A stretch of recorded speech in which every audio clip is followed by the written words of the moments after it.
Imagine your brain is a control room full of switches. When everything works, the switches flip on and off exactly when they should. You feel happy when something good happens. You feel scared when something dangerous happens.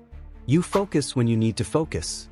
But for millions of people, a few switches get stuck. Or they flip at the wrong time. Or they won't stop flipping at all. That's what a mental disorder really is. Not a personality flaw. Not weakness.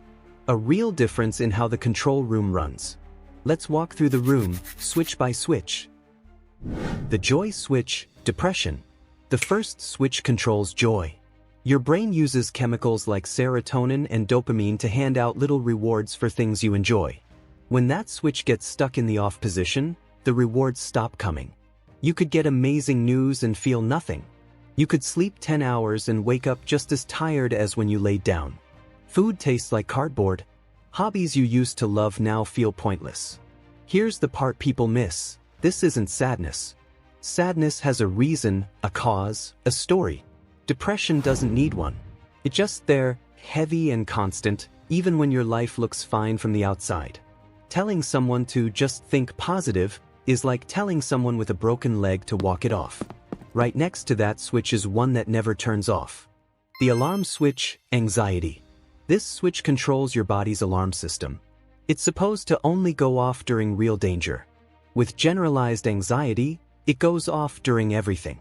A text message left on read feels like a threat. Your brain builds entire disaster movies out of tiny, ordinary moments, and your heart races and your stomach hurts as if the danger were real. You lie awake replaying a conversation from 3 years ago. This isn't overthinking. It's an alarm you didn't build and can't unplug, blaring at full volume for no reason at all. A few switches over is the one in charge of focus. The focus switch, ADHD. This switch decides what your attention locks onto. With ADHD, you don't choose the target. Something else does. You can hyper-focus on a video game for 6 hours straight, losing all sense of time, but reading one boring paragraph feels impossible. You forget your keys, miss deadlines you cared about, and interrupt people without meaning to. It's not laziness. Your brain simply doesn't hand out enough reward chemical to make boring tasks feel doable, so willpower alone can't fix it. Then there's a switch that gets stuck repeating the same message. The repeat switch, OCD. OCD traps your brain in a loop. A scary thought pops up, what if I left the stove on? And instead of fading like it should, it gets louder and louder until you feel forced to act. So you check the lock 15 times. You wash your hands until they crack. The relief lasts about 10 seconds before the fear crashes back in and demands you do it all again. This isn't liking things tidy. It's being taken hostage by your own thoughts. Some switches get damaged by something that already happened. The rewind switch, PTSD. After something terrifying, like an accident or abuse, your brain is supposed to file the memory away as over. With PTSD, that filing system breaks. A random smell or sound can yank you straight back into the worst moment of your life, as if it's happening right now.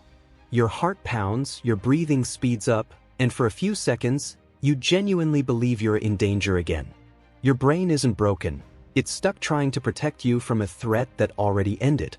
One switch doesn't just get stuck. It swings wildly from one extreme to the other. The pendulum switch, bipolar disorder. Bipolar disorder swings your brain between two poles. During mania, you might sleep 2 hours and feel unstoppable, talking fast, starting 5 projects at once, certain every idea is genius. Then the crash comes. All that energy drains away into a depression so heavy you can barely leave bed. The contrast makes the low feel even lower, because you remember exactly what having energy felt like. This isn't mood swings. It's your brain chemistry changing the weather without ever asking permission. Sometimes the wiring sends signals that aren't real at all. The static switch, schizophrenia. This switch controls how your brain tells reality apart from imagination. When it misfires, your brain can add things that aren't there, like hearing voices or seeing people who don't exist. It can also take things away, like flattening your emotions until joy feels impossible to reach. Movies love to paint this as dangerous, But people living with it are far more likely to be scared themselves than to hurt anyone else. Imagine not being able to fully trust your own eyes and ears. That's the real, exhausting weight of it. And some switches control something as basic as eating. The control switch eating disorders. For some people, the drive to control something, anything, gets rerouted into food. With anorexia, the brain becomes convinced that skipping meals equals success, even as the body wastes away. With bulimia, secret binges are followed by purging, a cycle of shame that keeps repeating because the relief it promises never actually lasts. This was never really about food or weight. It's about a mind trying to shrink the chaos of the world down to one thing it can control. That's the tour of the control room. Every disorder we just walked through comes from the same simple truth. Brains are machines, and sometimes the wiring misfires through no one's fault at all. None of this makes a person broken, dramatic, or weak. It makes them human, running on a brain that hit a glitch. And just like any machine, the right help, therapy, support, sometimes medication, can rewire things towards steadier ground. If any of these switches sounded familiar, in you or in someone you love, that's not a life sentence. It's a signal to reach out to a doctor or therapist. The control room can always be recalibrated,